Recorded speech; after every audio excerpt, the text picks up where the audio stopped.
falemnderit për ftesën, të nderuar të pranishëm, të nderuar organizator. Temën të cilën e keni parashtruar sot është një temë e cila çdo herë ka qenë në vazhdën e interesimit të politikanëve, pra pozita e gruas ose roli i gruas në për partitë politike.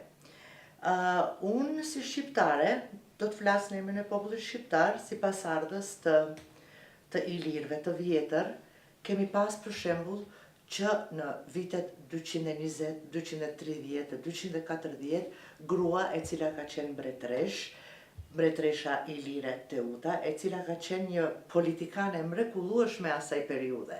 Meqense ajo ka pas një parandjen të mrekullueshme për të parë ose për të parandjerë kur i kërcënohet rreziku asaj, familjes së saj e sidomos popullit vet. Të flasim për këto lëvizjet më bashkohore, feministe, kur gratë kërkojnë të drejtat e tyre, pra të jenë të barabarta me meshkujt në gjitha sferat e jetës, për qoftë edhe në ato të politikës, mund të flas për shembull në veprat e shkrimtarit të njohur angles Lawrence, i cili shkruan për lëvizjen e grave në të quajtur lëvizja e sufragjeteve, e cila ndodh andej ka vitet 20 të shekullit të kaluar. Femra është krijesë e cila jep jetë. Ajo krijesë e quajtur femër jep kësaj jete formë dhe pasuri shpirtërore dhe mentale.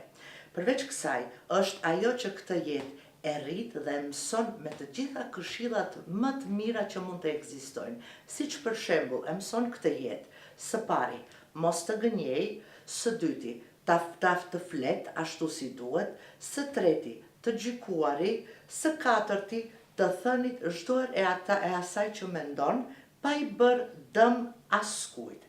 Pastaj, shumë gjëra të tjera të cilat mësohen.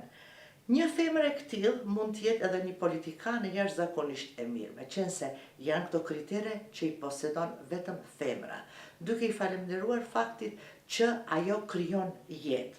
Një politikane e mirë do të kishte qenë një grua e cila do të kishte mund të bëj shumë për popullin e vet, mund të kishte bërë shumë për gjithë popullatën e një shteti ku jeton.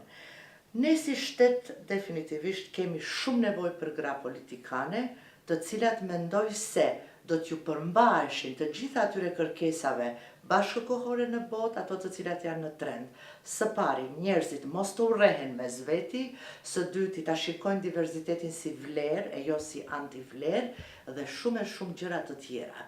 Femrat janë të drejta përkah natyra, femrat janë ato të cilat dinë të udhëheqin për mrekulli, femrat janë ato të cilat janë imune në shumë gjëra të këqija që po na paraqiten shumë shpesh në shoqëri, siç është për shembull mitmarrja, siç është mobbingu në vendin e punës, unë vetë kam përjetuar atë gjë e kështu me radhë.